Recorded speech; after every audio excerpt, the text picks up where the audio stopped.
Mesdames et messieurs, bonsoir et bienvenue dans votre émission On fait le point. Pour ce numéro, nous recevons Dr Oumar Djoueba, ministre de la Santé et de l'Hygiène publique.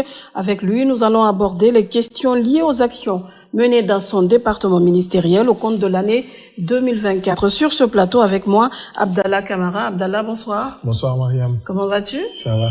Monsieur le ministre, bonsoir et bienvenue dans On fait le point. D'entrée de jeu, quelles ont été les principales orientations de votre département ministériel courant l'année 2024 et cela conformément au budget qui vous a été alloué? Bonjour à toutes et à tous. Bonjour à nos téléspectateurs. Je commencerai par vous remercier pour l'opportunité offerte nous permettant d'expliquer à nos compatriotes comment le budget alloué au ministère a été utilisé et également partager avec eux quelques résultats et quelques perspectives conformément aux instructions de son Excellence Monsieur le Président de la République, chef de l'État, général Mamadi Doumbouya. Pour rappel, le ministère de la Santé et de l'Hygiène publique a pour mission principale la conception, l'élaboration et la mise en œuvre de la politique de gouvernement dans le domaine de la santé et de l'hygiène publique et surtout d'en assurer le suivi. Pour y arriver, il faut forcément qu'il y ait des fonds. Donc des fonds ont été alloués. En ce qui concerne l'exercice budgétaire 2024, il a été alloué un montant au ministère de la Santé qui se chiffre à 1345,40 milliards de francs guinéens. Et par rapport aux engagements, nous avons pu engager 1153,67 milliards de francs guinéens à la fin du mois de novembre, soit un taux d'exécution de 85,75%. Et ces engagements ont concerné surtout les dépenses de personnel, les dépenses de biens et services, les dépenses de transfert et les dépenses d'investissement. Pour ce qui est des dépenses du personnel, il a servi surtout au paiement des salaires, des primes et indemnités pour les fonctionnaires et contractuels. Et on a pu aussi acquérir des blouses pour le personnel de santé. Il n'y a pas que les dépenses du personnel, comme je viens de le dire, il y a eu aussi les dépenses de biens et services, donc le titre 3. L'exécution de ce montant a servi à l'achat des médicaments, des réactifs et autres produits de santé en faveur des structures et programmes de santé. Je peux citer le programme élargi de vaccination, le programme antituberculeux, le programme national de lutte contre le VIH, SIDA et les hépatites, le programme national de lutte contre le paludisme et tant d'autres. Il y a eu aussi un achat d'intrants pour le Centre national d'hémodialyse. Nous avons également procédé au paiement pour l'acquisition de produits pharmaceutiques pour les soins obstétricaux et néonataux d'urgence, ce qu'on appelle kit SONU, pour les structures sanitaires publiques du pays. Il faut noter qu'il y a eu un montant alloué au fonctionnement des structures déconcentrées, notamment les IRS et les DPS à l'intérieur du pays. Vous savez, pour ce qui est des kits SONU, au moment où on procédait à la distribution de ces kits, il n'y avait aucun kit dans les structures sanitaires du pays. Il n'y a pas que cela. Peut-être je prends juste les grandes lignes par rapport à ces dépenses.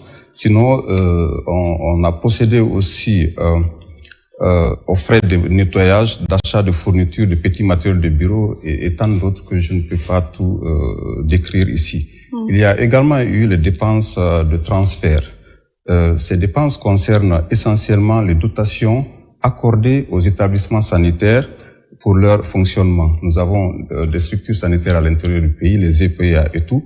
Il faut des fonds pour leur fonctionnement. Donc, les dépenses de transfert ont servi au fonctionnement de ces structures sanitaires à l'intérieur du pays. Il y a également eu des dépenses d'investissement. Pour ce qui est des dépenses d'investissement, elles ont servi à l'acquisition de mobilier sanitaire. Donc, les structures qui ont été construites, il fallait les équiper et les rendre fonctionnelles. À la poursuite des travaux de construction des centres de santé, des centres d'hémodialyse, on a déjà 8 aujourd'hui en construction, des centres de santé améliorés, des centres de santé ruraux, des centres de santé urbains. Au paiement de la contrepartie guinéenne pour la construction de l'entrepôt moderne de la pharmacie centrale de Guinée à Koya. Il faut noter aussi qu'il y a eu un autre budget, celui de FINEX, le financement extérieur. Il n'y a pas que le BND, il y a aussi le financement extérieur, celui des partenaires, qui se chiffre à 438,59 milliards de francs guinéens en LFR 2024. Donc, globalement, peut-être je peux revenir un peu sur quelques réalisations que je n'ai pas eu à décrire maintenant en matière de renforcement des infrastructures de santé. Parce que ce qu'il faut retenir, c'est qu'il y a eu assez de progrès tangibles depuis le 5 septembre 2021, marquant la prise de responsabilité par les forces de défense et de sécurité sous le leadership de son Excellence, Monsieur le Président de la République, chef de l'État, son Excellence général Mamadi Doumbouya. S'il y a eu un secteur qui a bien bénéficié de certains progrès, c'est bien celui de la santé. Et ces résultats aujourd'hui sont reconnus au niveau international, ce qui fait d'ailleurs qu'il y a eu un retour, ou il y a un retour honorifique de la Guinée à l'international. Donc pour revenir sur quelques résultats qui ont été appréciés, en tout cas qui ont été reconnus, je peux dire en matière de renforcement d'infrastructures de santé. Nous avons procédé à la construction et à la rénovation de certaines structures. Il y a tout près l'hôpital national Ignasti, nous avons procédé à la rénovation du service des urgences, du bloc opératoire et de la pharmacie. Ça peut paraître anodin, mais l'état dans lequel ce service était ne permettait pas d'accueillir dignement un patient. Et aujourd'hui, je pense moi-même en tant que premier responsable du système de santé, je peux bien bénéficier de soins dans ces services-là.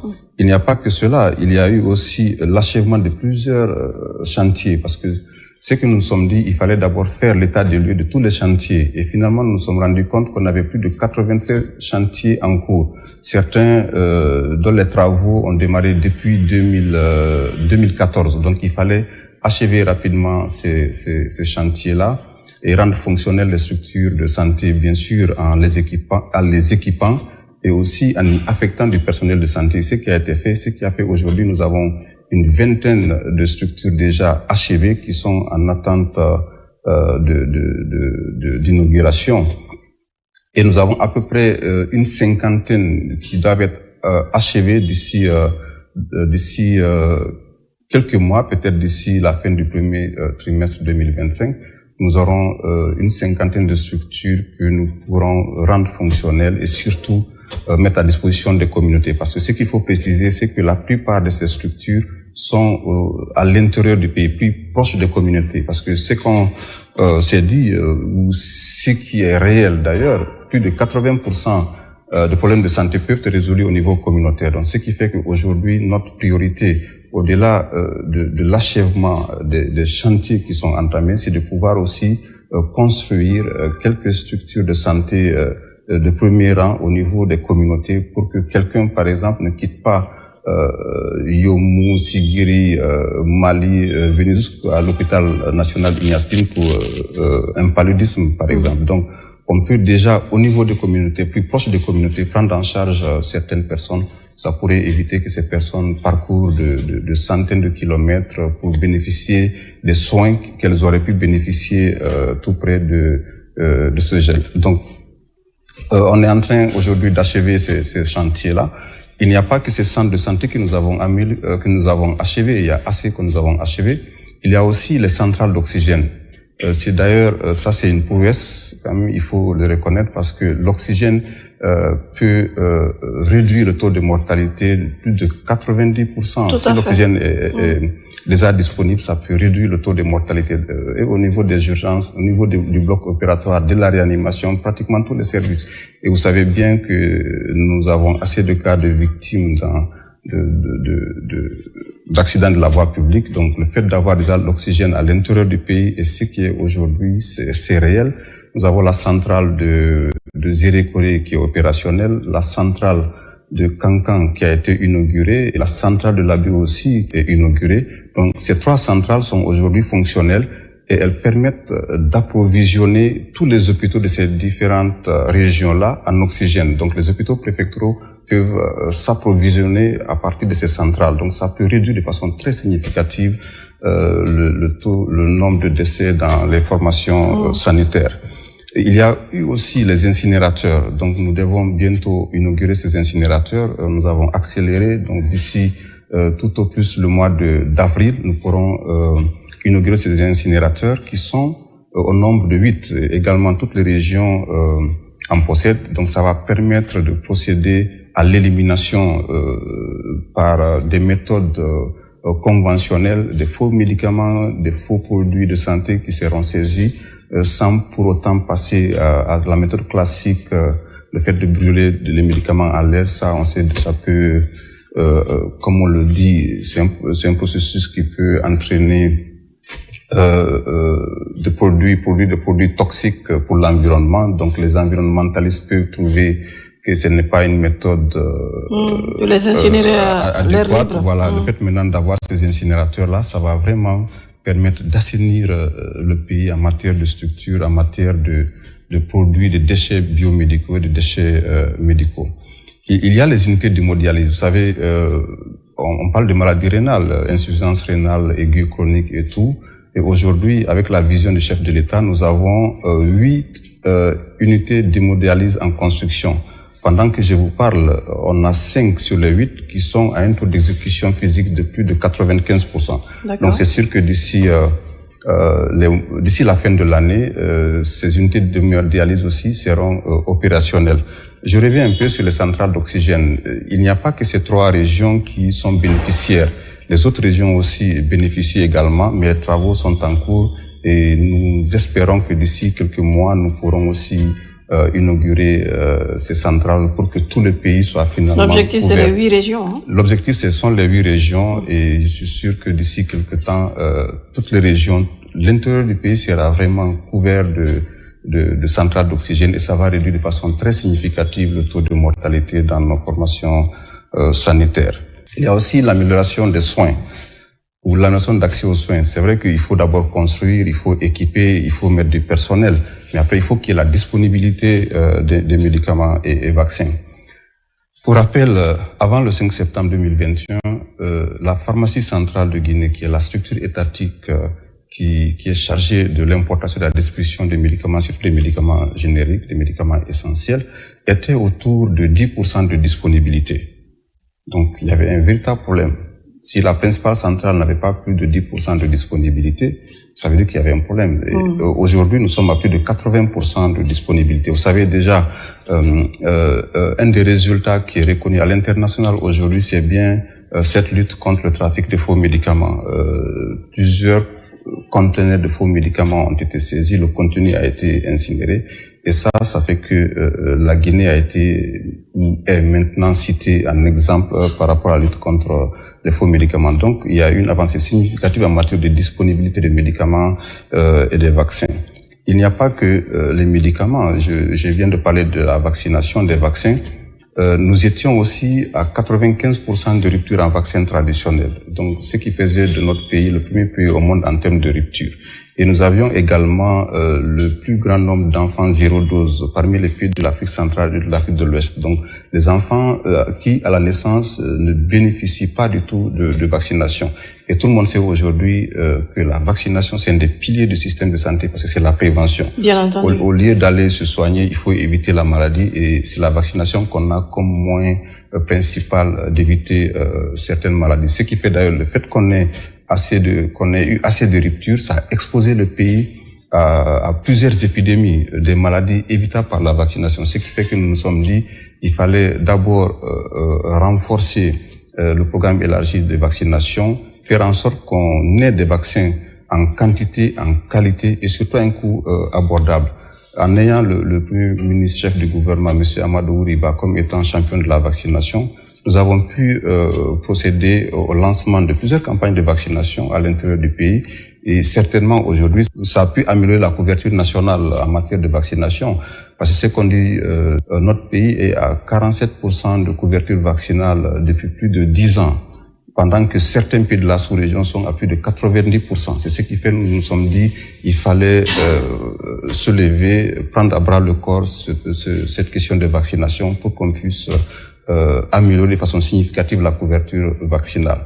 Et ça veut dire que pour ce qui est de la vaccination, nous avons eu à organiser ces campagnes, plusieurs campagnes de vaccination, et nous avons eu à adhérer à l'initiative pour l'indépendance vaccinale. Ça a été également une prouesse parce que cette adhésion à l'initiative pour l'indépendance vaccinale nous permet d'avoir des vaccins en quantité, en qualité et surtout à un coût abordable. Je vous donne un exemple. Lorsqu'on a fait une petite étude comparative, nous nous sommes rendus compte pour l'achat de 5 millions de doses de vaccins, le gouvernement dépensait plus de 40 milliards. Et alors qu'avec l'initiative que nous avons maintenant, c'est plutôt 9 milliards qui seront dépensés pour acquérir la même quantité. Le fait d'adhérer, parce qu'il y a beaucoup de pays qui ont adhéré ou qui adhèrent à cette initiative, et ça leur permet d'avoir justement ce que nous aurons maintenant. Des vaccins en quantité, en qualité à un coût abordable. Donc ça fait déjà une certaine économie pour l'État. Et nous aurons beaucoup de vaccins déjà qui seront également introduits. Donc l'adhésion à l'initiative pour l'indépendance vaccinale a été saluée par tous les partenaires. Ça a été salué à l'international parce que les partenaires ont compris qu'il y a une volonté politique dans ce pays qui tient à la santé de la population, surtout à la santé des nouveau-nés, de la santé des enfants. Les soins de la mère et de l'enfant également, ça a été une priorité. Vous savez, il y a eu une distribution de kits SONU pour les soins obstétricaux et néonataux d'urgence. Toutes les structures publiques du pays ont bénéficié de ces kits-là. Ce sont plus de 40 conteneurs de 40 pieds qui ont été distribués en kits dans toutes les structures publiques du pays. Et avant qu'on le distribue, il n'y avait aucun kit dans une structure publique du pays. Donc c'était pas évident d'exiger au personnel de faire de l'accouchement un acte gratuit. Et aujourd'hui, le fait qu'on ait déjà ces kits à l'intérieur du pays, dans toutes les structures, on peut dire que l'accouchement est gratuit. Que ça soit par voie basse, que ça soit par césarienne. D'accord. On essaie en tous les cas de le faire. Donc on en a un peu partout. Il y a également eu l'acquisition de 14 ambulances et de 14 cliniques mobiles pour quelques régions du pays. Ça permet de réduire également le délai d'accéder à une structure sanitaire en ayant les ambulances mobiles. On peut aller chercher une femme en travail, on peut aller chercher des personnes victimes d'accidents. On a eu assez d'équipements. Je reviens sur la vaccination parce que c'est important. On a eu des chambres froides pour l'intérieur du pays. On a eu des camions réfrigérés. On a eu des véhicules réfrigérés, des camions frigorifiques, des motos, des réfrigérateurs. On en a suffisamment aujourd'hui.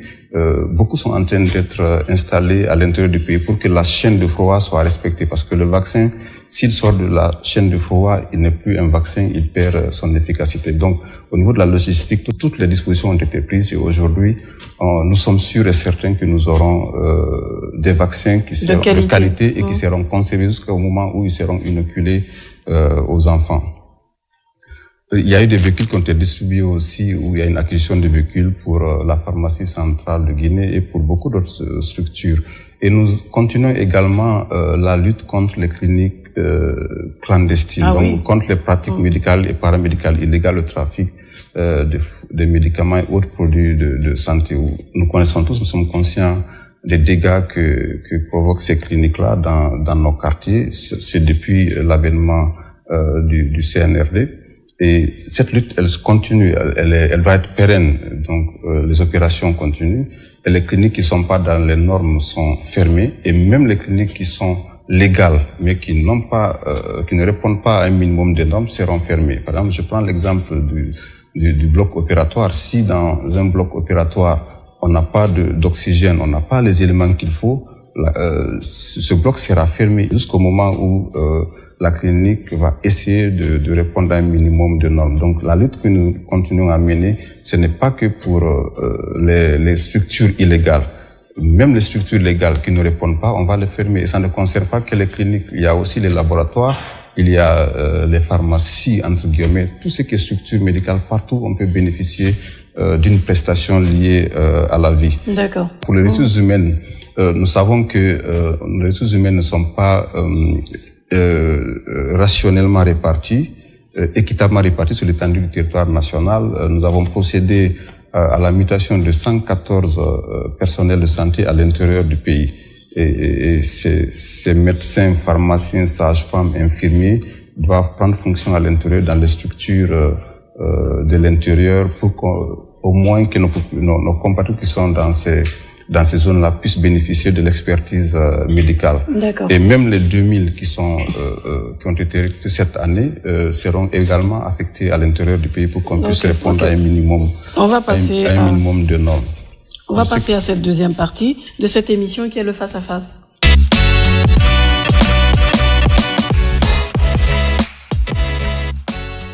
Voilà, de retour sur ce plateau, Monsieur le Ministre, nous sommes à présent à cette deuxième partie et la première question sera avec Abdallah Camara. Oui, Monsieur le Ministre, vous parlez tantôt de vaccins très chers avec de moindre qualité, mais vous n'êtes pas rentré en profondeur. On a l'impression que vous êtes en train de défendre quelqu'un, vous ne voulez pas dire tout ce qui se passe de ce côté. Vous qui êtes le premier responsable de ce département, vous vous rendez compte qu'il y a des vaccins de qualité moindre qui se retrouvent en Guinée à des coûts élevés. Vous venez, vous vous rendez compte, vous ne faites rien. Bon, c'est facile de dire qu'on ne fait rien, alors que non, pas du tout. Si nous sommes allés jusqu'à faire en sorte que la Guinée adhère à l'initiative pour l'indépendance vaccinale, je pense que ça, c'est une prouesse parce que depuis 2014, la Guinée avait initié ce processus d'adhésion, mais le processus a été stoppé à un moment donné. Donc finalement, l'approvisionnement était fait autrement. Et nous, dès qu'on a bénéficié de la confiance du chef de l'État, nous nous sommes dit, écoute, la vaccination, ça doit être une priorité. Et immédiatement, nous avons mis en place une équipe qui a mené des réflexions. Et après, on s'est rendu compte que il y avait assez d'argent qui sortait pour l'achat. Et cette adhésion à l'indépendance vaccinale nous permet d'acquérir des vaccins en quantité, en qualité et à coût très abordable compte tenu de l'expérience, de l'exemple que je viens de citer. Oui, mais comme moi j'entends indépendance vaccinale, ça veut dire que la Guinée prend en charge ses vaccins, c'est elle qui décide quel type de vaccin prendre pour administrer à sa population. Donc, si elle prend en charge ses vaccins, c'est que c'est elle qui les achète. Oui, on achète, mais à un coût abordable. On payait plus et maintenant non, on a l'indépendance. Avant, on achetait avec des fournisseurs locaux. Maintenant, on achète tout. Maintenant, nous achetons avec cette initiative. C'est à l'international. C'est une initiative à l'international. Beaucoup de pays ont adhéré à cette initiative. Ça permet, même si l'argent n'est pas disponible, on peut déjà nous livrer les vaccins. Et la source, elle est connue. Donc, s'il y a des effets indésirables suite à la vaccination, on sait à qui s'adresser.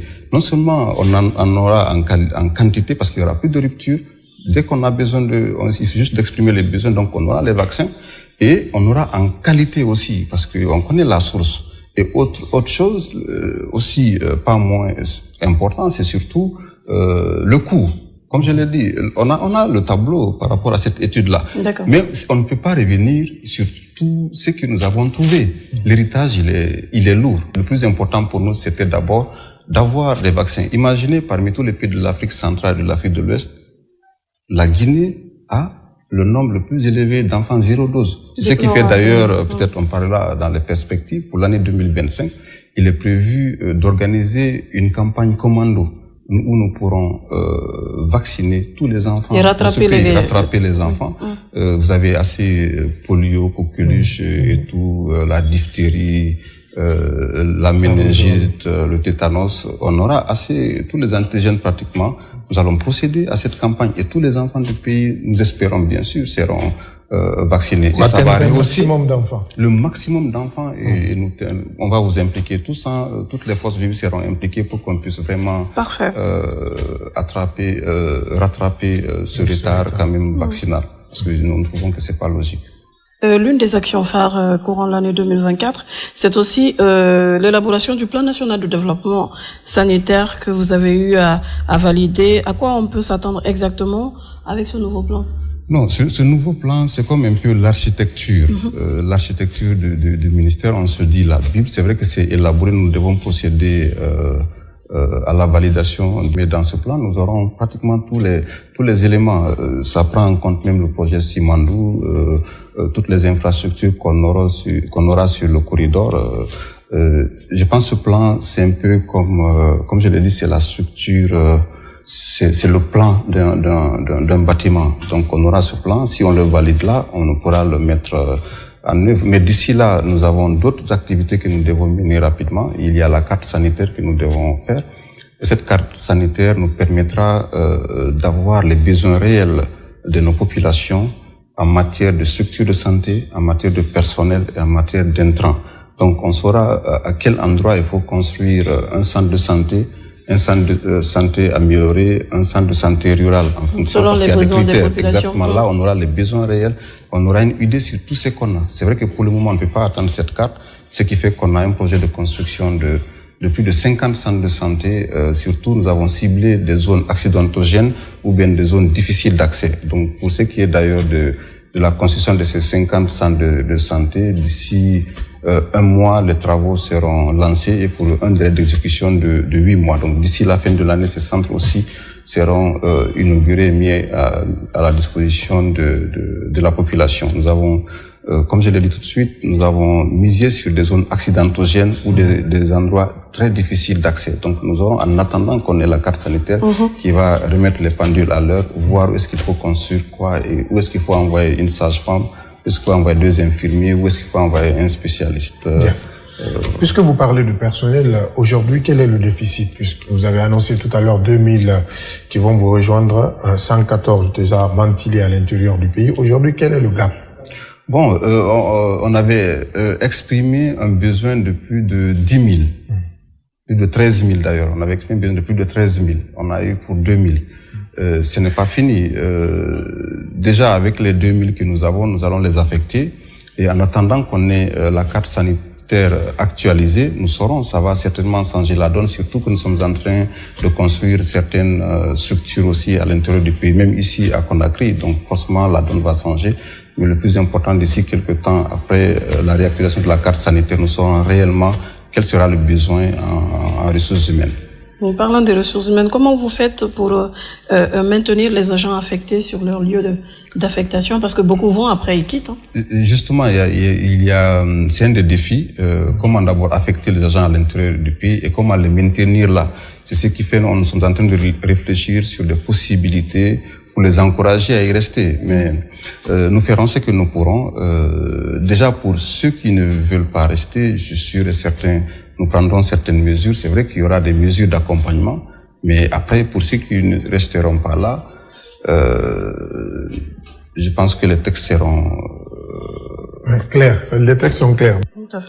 Peut-être l'autre question, c'est par rapport au manque d'ambulances médicalisées, même dans certaines structures de Conakry, vous faites face déjà à cette réalité. Qu'envisagez-vous? Bon, pour ce qui est des ambulances, nous sommes dans le processus d'acquisition des ambulances pour toutes les structures, pratiquement les hôpitaux préfectoraux, les hôpitaux régionaux, même les hôpitaux nationaux. Il y en a, même si c'est insuffisant, mais il y a déjà des ambulances. Mais nous sommes dans le processus d'acquisition des ambulances. Il n'y a pas que des ambulances, même des corbillards, parce qu'aujourd'hui, on n'a presque pas de corbillards. Ce sont les ambulances qui sont utilisées pour transporter les corps. Donc, on est dans un processus d'acquisition. Peut-être d'ici les mois à venir, nous aurons des ambulances, nous aurons des corbillards et nous aurons aussi des unités dentaires pour les hôpitaux régionaux, parce que les affections bucco-dentaires sont souvent négligées. Mais là, il est prévu d'avoir et des ambulances, des corbillards, des unités dentaires, des scanners. Il est prévu d'avoir des scanners dans tous les hôpitaux régionaux du pays. Le processus est déjà enclenché, c'est en cours, donc nous espérons d'ici les mois à venir, nous aurons ces équipements à l'intérieur pour le bien de nos Si Mariam me permet, cette autre question, est-ce que vous pouvez rassurer devant le peuple de Guinée aujourd'hui que dans une année, 2 ans ou 3 ans, on ne sera plus obligé de quitter la Guinée pour se faire soigner hors du pays? Bon, vous savez, je pense pas s'il y a un seul pays qui prend en charge toutes les maladies. Souvent, vous avez peut-être pas forcément les nommer, mais vous avez des Américains qui quittent les États-Unis pour aller en France. Comme vous avez des Français qui quittent la France pour aller aux États-Unis. Et même dans l'Afrique. Exactement. Ou ici, on en a qui quittent l'Europe pour aller en Asie. Donc, cette migration liée à la santé, on ne peut pas l'arrêter, mais on peut la réduire. Donc, c'est ça le plus important. Aujourd'hui, regardez, en si peu de temps, on a eu combien de structures inaugurées, combien de structures fonctionnelles. On a les centrales d'oxygène. À un moment donné, quelqu'un qui est dans le besoin à Cancan, il lui fallait parcourir tous ces kilomètres. Pendant ce temps, chaque minute compte. Donc, quelqu'un qui est dans le besoin pour une assistance respiratoire n'a pas besoin aujourd'hui de quitter Kankan pour Conakry. Et si l'AB pareil, Zireko est pareil, imaginez qu'on ait aujourd'hui les scanners, qu'on ait les unités dentaires. Quelqu'un ne quittera pas l'intérieur pour ici. Et qu'on ait aussi ces centres de santé améliorés où on aura des blocs opératoires. On aura du personnel parce que nous voulons justement, avec le ministre de la fonction publique, avoir des médecins pour être responsables des centres de santé.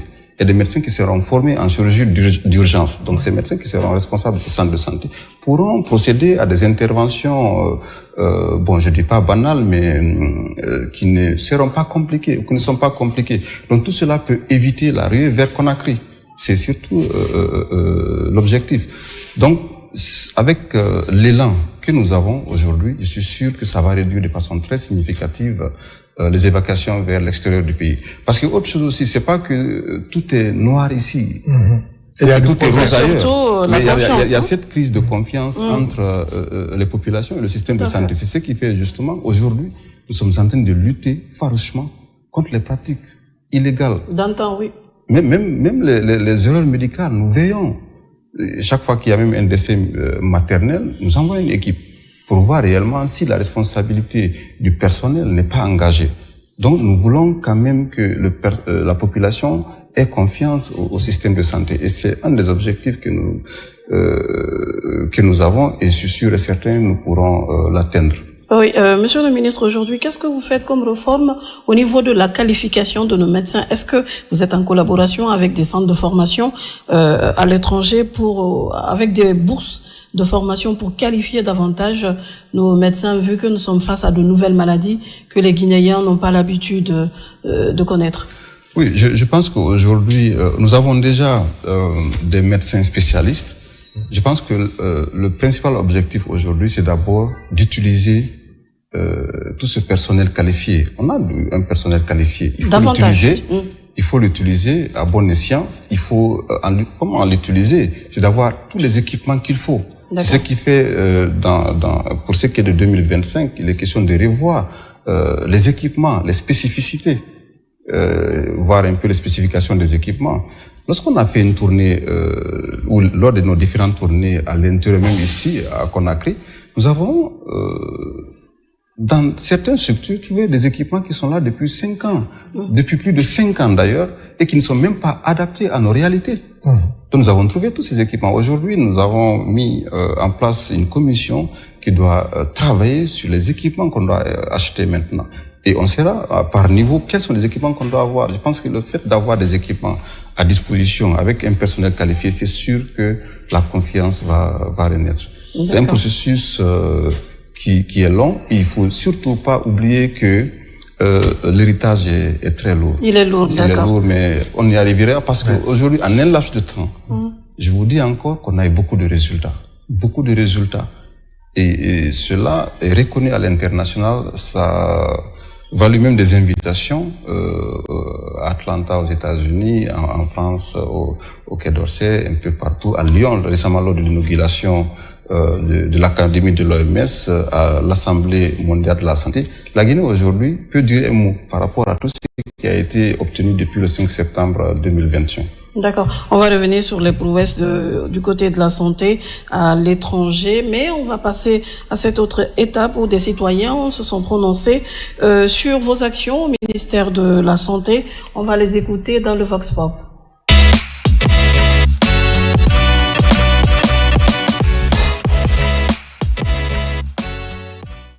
Monsieur le ministre de la Santé, je vous demande de tout faire pour créer les cliniques, mettre-les à la disposition de la population. Ça, c'est deux.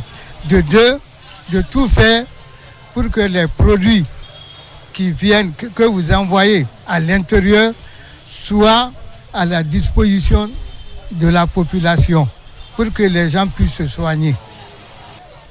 Min ko wata langol ministre de la santé yomo occupo fi koy clinique koy parce que koy clinique koy plupart si me be yayi tom ko be nata ko mburi taw be occupata ko e nawndon kamɓe haaji maɓɓe ala goɗɗo nawnima noon tigi nawna kamɓe ko mbuɗɗin kamɓe taw ɓe mari priorité si on tigi ala mbuuɗi haɓe darata on tigi ɗum ɗo yoɓe daaro fi ɗum ɗon par ce que koɓe wonani ɗo ko fi population ko fi amen ministre woyen fe tanamɓe ministre santé woyen fe tanamɓe durogo min yibara gbo abara gbo daga fango faka ngomini wabale matongo de na ngoka ngodege ministre ni mugo woda lebtani ay biri kenya ay makotila neki yenya doma ay makotila ay braye ye robeni ye rebu spenkela ay di resoi kodo munda woyekela bolokolo ne ay kanka hinda bolokolo ni la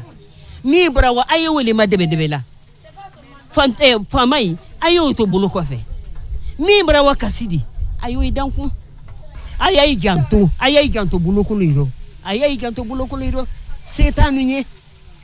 Le message que je peux adresser au ministre de la Santé est de revoir la situation dans nos hôpitaux, surtout nos hôpitaux nationaux et les centres de santé, parce que lorsque vous allez par exemple au niveau de l'hôpital Ignace Dine, que vous êtes par exemple victime d'un accident et que vous n'avez pas de moyens, on peut vous laisser comme ça sans que les médecins n'interviennent.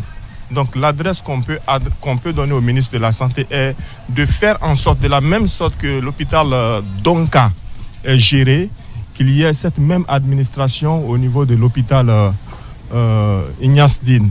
En ce qui concerne l'intérieur du pays, ce qu'on peut dire et demander à monsieur le ministre est de faire en sorte que dans les endroits reculés, c'est-à-dire en zone rurale, qu'il y ait des centres de santé de proximité beaucoup plus proches des populations, qui va certainement empêcher que des femmes parcourent des distances, des kilomètres pour pouvoir aller accoucher ou faire des traitements médicaux dans les centres de santé. Donc voici là le premier message qu'on peut adresser à monsieur le ministre. Ce que je vais dire maintenant, c'est le rapport de la santé. Donc comme il y aura beaucoup de gens qui meurent devant la porte même de l'hôpital en manque de soins. Surtout les femmes qui sont enceintes, les enfants qui sont tombés sur l'accident comme ça, sur les routes. On les prend, on l'amène à l'hôpital, on demande d'abord les parents s'il a l'argent, s'il n'a pas l'argent, on ne t'occupe pas. Donc jusqu'à tous les gens là qui meurent, si on compte, on peut avoir 50-100 personnes par an. Donc maintenant, ce que je voulais dire, je salue les ministres, je voulais qu'ils viennent assister à l'hôpital, donc pour que tout le monde soit avoir les mêmes pieds, l'égalité des risques, les pauvres, tout ça. Okay. Merci beaucoup. Je les remercie infiniment pour l'intérêt qu'ils accordent à l'émission et surtout au ministère de la Santé. Oui. Vous savez que la santé, c'est un besoin commun. Et ce qu'il faut surtout ne pas oublier, c'est que la santé n'a pas de prix, mais elle a un coût. Et le coût, il n'est pas aussi moins significatif. Le coût, il est réel. Donc c'est important qu'on intègre cela. Et aussi, il y a les structures publiques, il y a les structures privées. Aujourd'hui, pour ce qui est de l'accouchement, il est gratuit dans les structures publiques. Même si récemment, lors d'une visite inopinée, moi-même j'ai constaté qu'il y a des médecins qui ont fait payer à certaines familles pour l'accouchement. Mais c'est gratuit parce que le chef de l'État a mis à disposition de toutes les structures publiques du pays des kits pour la prise en charge de ces soins et de l'accouchement. Les kits sono dont vous parliez. Les kits sono. Donc, ce n'est pas aussi simple que ça. Mais ce qu'il faut reconnaître, on est en train d'achever beaucoup de chantiers. Nous avons, je l'ai dit tout de suite, nous avons une vingtaine de structures achevées. Nous devons bientôt inaugurer ces structures-là. Pour la plupart, ce sont des centres de santé améliorés. Au niveau déconcentré. Au-delà de ces chantiers qui sont en cours, nous avons ce projet de construction de 50 centres de santé à l'intérieur du pays pour la plupart. D'accord. Il y a aussi un autre projet de construction de 15 centres de santé et de centres médicaux communaux pour les nouvelles communes. Les nouvelles communes... On en a 13 maintenant. Exactement. Nous avons déjà adressé un courrier au ministre en charge de l'habitat pour mettre à disposition des domaines pour la construction de ces CMC pour les nouvelles communes. Il y a aussi le projet de reconstruction de l'hôpital national Ignace Dine et de l'Institut de nutrition de Donka, de santé de l'enfant de Donka. Donc, ça, ce sont des projets qui, bon, c'est imminent. On doit bientôt démarrer tout cela. Mais le plus important, ce qu'il faut comprendre aujourd'hui, c'est que l'État est en train de faire le maximum pour rapprocher les structures de santé des populations. C'est ce qui fait, si vous constatez, on est en train d'inaugurer régulièrement. On était récemment à Kankan, à Sanfina, là, l'abbé Mali, Mamou, une vingtaine sur l'étendue du territoire national. Et pour ce qui est des cliniques aussi, les cliniques privées, nous sommes en train de travailler sur la tarification. Parce que ces cliniques aussi ne peuvent pas fixer les prix. Ah, il y a beaucoup d'ambiguïté. Justement, mais il y a déjà une commission qui est en train de travailler là-dessus, sur les tarifs de toutes les prestations, les actes, et pour le laboratoire, et pour l'imagerie, et pour le bloc opératoire. À partir du moment où on doit administrer des soins, il faudrait qu'il y ait un tarif.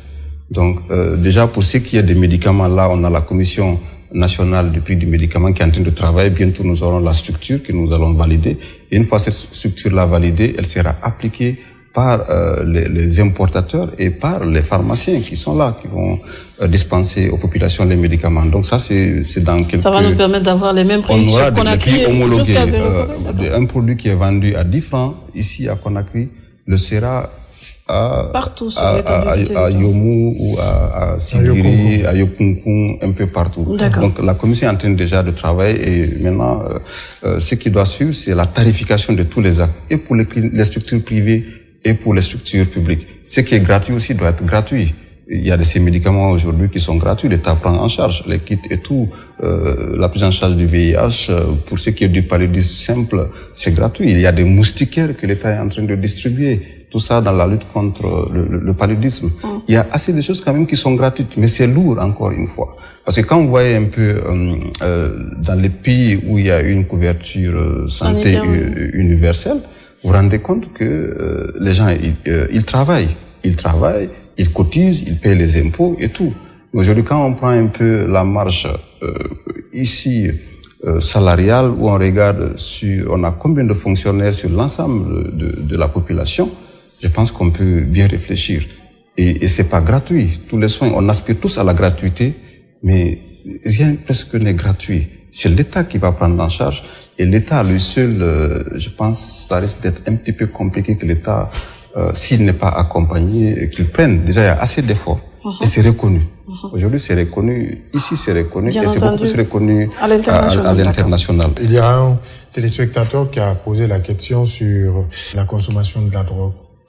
Oui, justement, dans les conteneurs qui ont été saisis, il y avait du tramadol. Je ne sais pas si vous avez entendu parler du tramadol, qui est un médicament à usage détourné, et fortement dosé.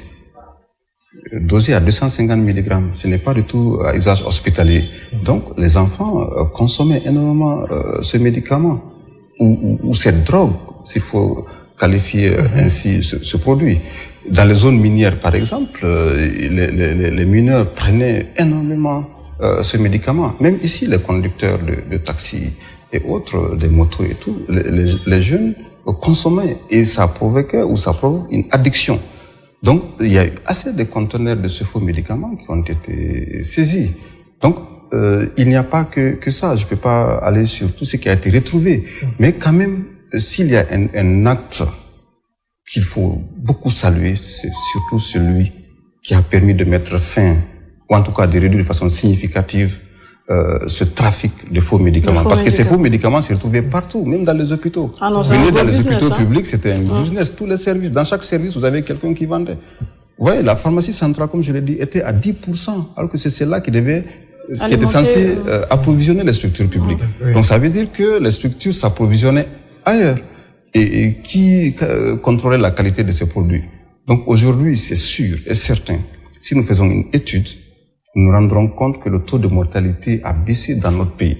Et cette lutte-là, les résultats obtenus, suite aux faux médicaments. Exactement. Et les pratiques clandestines un peu partout dans les quartiers, ça a permis quand même de réduire de façon significative le taux de mortalité. D'accord.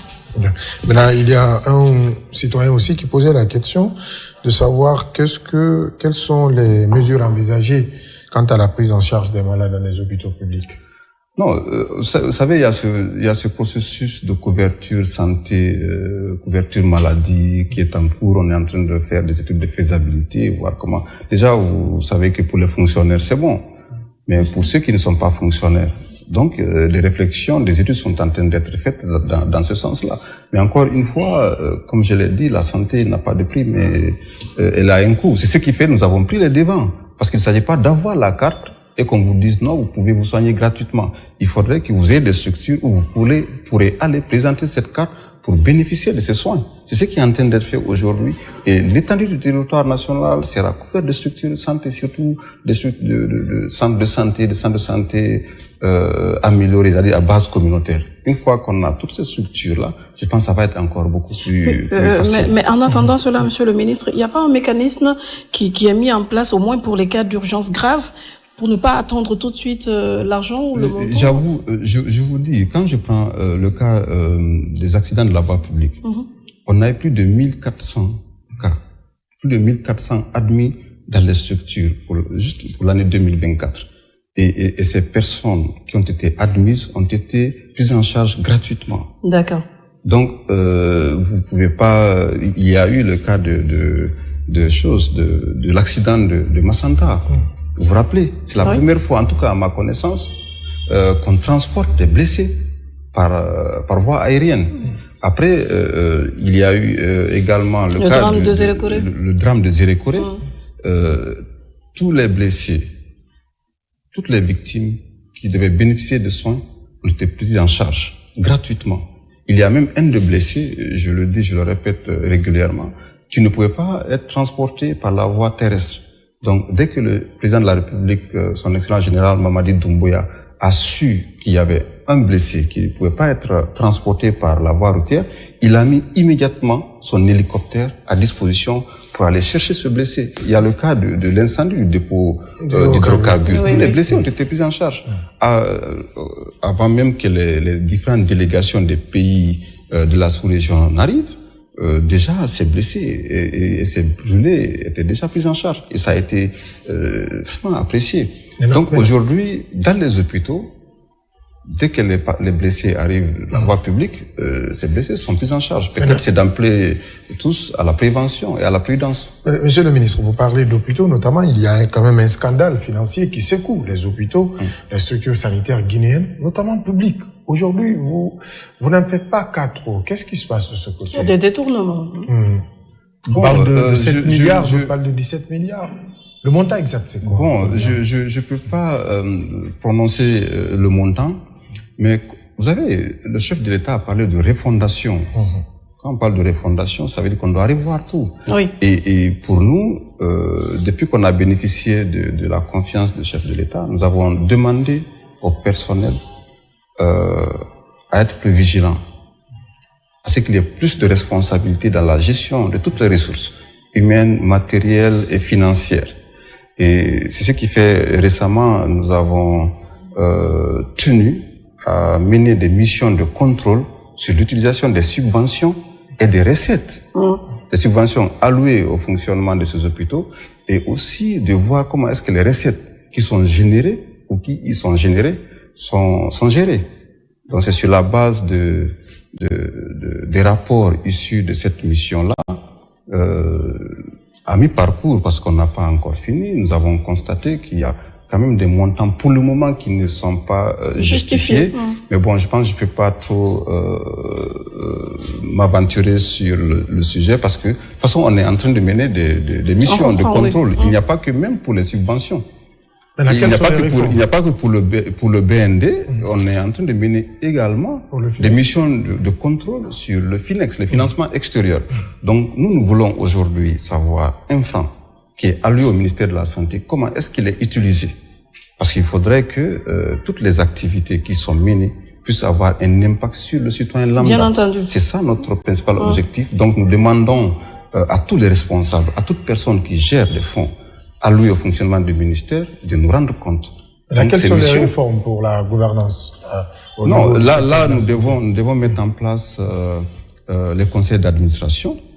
Et nous sommes en train d'aller vers la digitalisation. C'est vrai qu'en ce moment, il y a un guichet unique qui est dans certains hôpitaux. Nous avons également mené une mission d'audit par rapport à ce guichet unique, c'est-à-dire l'argent qui entre, comment est-ce que l'argent est géré, où va cet argent.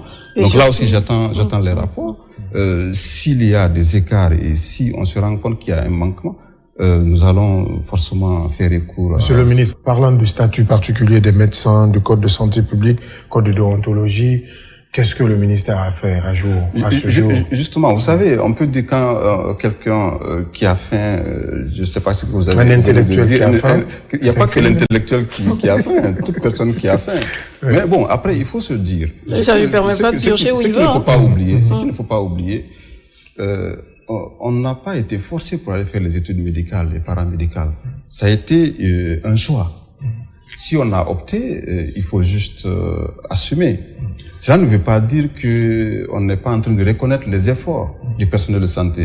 Je peux vous dire qu'il y a ces personnels, des professionnels de santé qui font le maximum et qui n'attendent presque rien à retour en termes de finances ou en termes de matériel, qui trouvent leur bonheur dans ce qu'ils apportent à la communauté. Il y a de cela des personnes que moi je connais, que nous connaissons ici, qui font le maximum. Mais parallèlement, nous sommes en train de travailler sur le statut particulier du personnel de santé. Certainement, ce statut aussi sera validé d'ici. En tous les cas, on a commencé déjà l'élaboration depuis l'année 2024. Nous allons finir certainement les mois à venir, mais dans ce statut, forcément, il y aura une prise en charge, une prise en compte des conditions de vie et de travail du personnel de santé. Et il y a aussi le cas des épidémies. On entend beaucoup qu'il y a des épidémies. On a eu l'épidémie d'Mpox, mais qui n'a pas eu beaucoup d'effets. Il y a d'autres épidémies à l'international. Comment est-ce que vous, au ministère de la Santé, vous préparez le pays face à tout cela? Concernant les épidémies, je vous ai dit tout de suite que l'héritage est lourd. Le fait qu'on ait eu une rupture en vaccin nous a exposés à toutes ces épidémies. Ce sont des épidémies pour la plupart évitables par la vaccination. C'est pourquoi justement aujourd'hui nous avons décidé de faire en sorte que la vaccination soit une priorité pour le ministère de la Santé.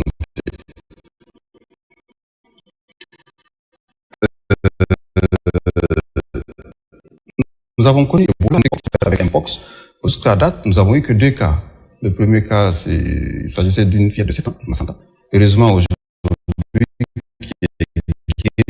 qui a repris le chemin de l'école. Le second cas aussi, c'est une jeune dame de 28 ans qui est prise en charge aujourd'hui. Elle bénéficie de soins et le pronostic vital de cette dernière n'est pas du tout engagé. Donc, on a une certaine expérience en matière de gestion des épidémies. Mais le mieux, c'est de ne pas avoir des épidémies. Tout ce qu'on peut éviter, on doit éviter. Et justement, avec toutes ces campagnes qui sont prévues pour l'année 2025, cette campagne commando, c'est sûr et certain que nous pourrons éviter le maximum d'épidémies. Déjà, les équipes sont là. On a des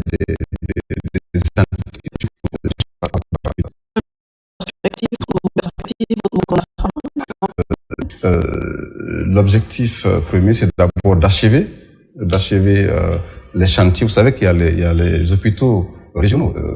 Ça a été une initiative aussi du président de la République, son excellence général Mamadi Doumbouya. Les travaux déjà sont en cours. Pour Kindia, l'Abbé, c'est en cours. Et Kankan et Zérekio aussi, les négociations continuent. Donc, ces hôpitaux, c'est sûr, si on arrive à les achever, vont répondre aussi à énormément de besoins de nos populations. Mais au-delà, tout ne doit pas arriver au niveau de l'hôpital régional. C'est pourquoi la priorité aussi, c'est d'avoir le maximum de structures à base communautaire. des centres de santé améliorés, des centres de santé ruraux. Donc ce projet aussi continue. Déjà, nous allons achever. Et il y a les nouvelles constructions, les 50 que nous devons lancer. Les travaux seront lancés bientôt. Les 16, 15 ou 16 aussi, nous allons lancer. Nous allons identifier des zones où le besoin se fait sentir. Et pour les nouvelles communes, donc des centres médicaux communaux, nous devons le faire. Donc, nous devons également mettre en place les conseils d'administration pour tous les EPA du secteur de la santé et aller vers la mise en place des ordres professionnels. Les différents ordres professionnels, il faudrait que tout personnel de santé soit inscrit à son ordre professionnel. Donc, tout personnel doit avoir son numéro d'inscription. Comme ça sera plus facile d'avoir une idée sur la mobilité et éventuellement, s'il y a des manquements, de pouvoir situer les responsabilités. Donc, ces ordres professionnels seront mis en place bientôt. Il n'y a pas que cela. Je vous ai parlé du guichet unique qui sera implanté dans toutes les structures et en collaboration avec les différents ministères, le ministère en charge des finances et le ministère en charge du budget, nous pourrons trouver les moyens nous permettant d'exploiter ou d'utiliser de façon rationnelle et judicieuse les recettes qui seront générées dans les hôpitaux.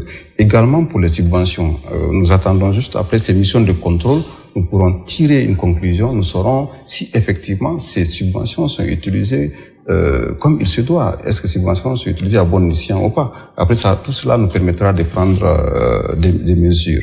J'ai parlé déjà de la finalisation de l'élaboration. Il y a la loi pharmaceutique également.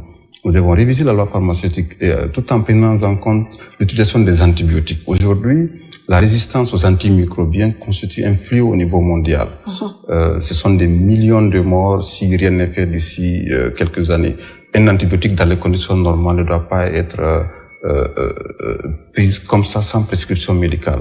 Même dans une pharmacie, on n'a pas le droit de dispenser un antibiotique sans ordonnance médicale. Donc, la loi pharmaceutique que nous devons réviser prendra en compte cet aspect en matière de manipulation du médicament.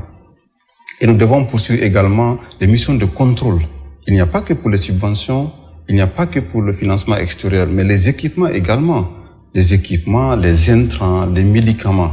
Il y aura des missions de contrôle fréquentes sur l'étendue du territoire national, voir comment est-ce que ces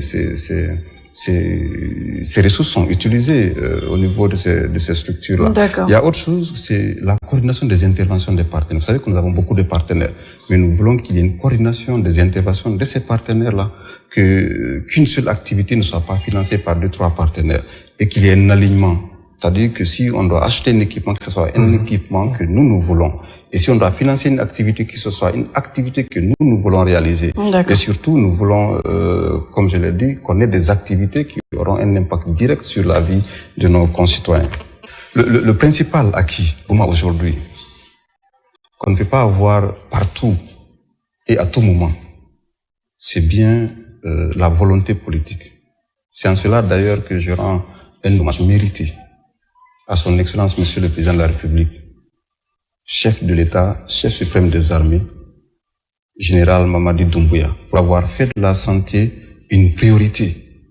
Pas seulement dans les discours, mais dans les actes. Aujourd'hui, nous avons ce soutien de taille qui manque même à certains pays. Donc nous avons, et ce qui nous permet aujourd'hui d'avancer, parce que nous avons ce soutien, et je lui dis merci. Et le personnel de santé lui dit également merci.